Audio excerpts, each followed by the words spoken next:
दीप morning.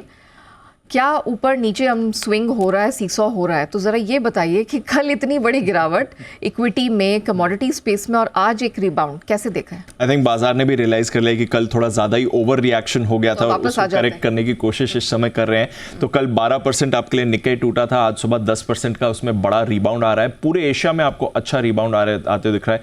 KOSPI आपका 6% ऊपर है और बाकी के एशिया में भी आपको रिबाउंड बढ़िया बनते हुए इस समय दिख रहा है। गिफ्ट निफ्टी आपका 200 अंकों का रिबाउंड दिखा रहा है। अमेरिकी फ्यूचर्स पर रखिए नजर, 350 अंक दोनों डाउ और नैस्डैक फ्यूचर्स आपको इस समय ट्रेड करते हुए दिखेंगे। तो एक अच्छा खासा रिबाउंड आ रहा है कल के एक रिएक्शन के बाद। बट हाँ, कल शाम को यूएस में 2 साल का सबसे खराब दिन आपने आते हुए देखा, जहां पर डाउ में 1000 अंकों की गिरावट आते हुए देखी।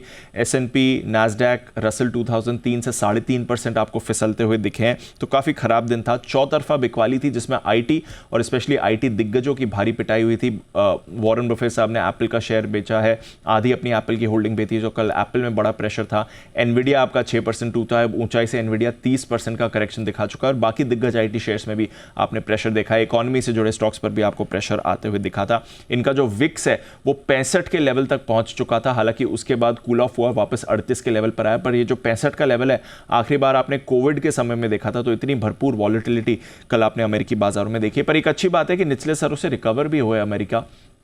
डाउ करीब 200 अंक सुधर कर बंद हुआ, वहीं नैस्डैक में 500 अंकों की आपने रिकवरी देखी थी। और आज सुबह तो जैसा फ्यूचर्स हैं आपको अच्छा एक्शन दिखाई रहे हैं। मंदी की चिंता है, कैरी ट्रेड की अनवाइंडिंग है, ये दोनों प्रेशर लगा रहे थे। हालांकि कुछ डेटा जो कल आया वो अच्छा था। एक तो 60% ट्रेडर्स मान रहे हैं कि फेड जल्द इमरजेंसी रेट कट कर सकता है। अब एक्चुअली ये होगा या नहीं पता नहीं, बट कल कुछ फेड के सदस्यों ने भाषण दिया जो एक मार्केट के लिए अच्छा भाषण उन्होंने दिया कि फेड जब भी जरूरत पड़ेगी एक्शन लेगा। कुछ और फेड सदस्य आज बात करेंगे। दूसरी बात, कल इनका सर्विसेज डेटा आया, वो अच्छा आया। तो मंदी का जो इमीडिएट टेंशन था वो इस डेटा ने नेगेट कर दिया और 10 साल की जो इनकी बॉन्ड यील्ड है वो भी हल्की सी बढ़कर 3.8% पर आ गई। तो देखते हैं आगे अमेरिका में क्या होगा। बट हाँ, काफ़ी वॉलेटाइल और बड़ी गिरावट वाला सेशन तो ज़रूर था। यूरोप में 2 से 2.5% की गिरावट थी। डॉलर इंडेक्स आपका 7 महीने के निचले स्तर पर है। कच्चे तेल में हल्की रिकवरी है। सोने चांदी में आपने गिरावट देखी है। बेस मेटल्स में कोहराम मचा हुआ। तो ग्लोबल बाजारों में खराब माहौल तो है, बट आज सुबह एटलीस्ट कल की बड़ी गिरावट के बाद अच्छा खासा रिबाउंड भी आ रहा है।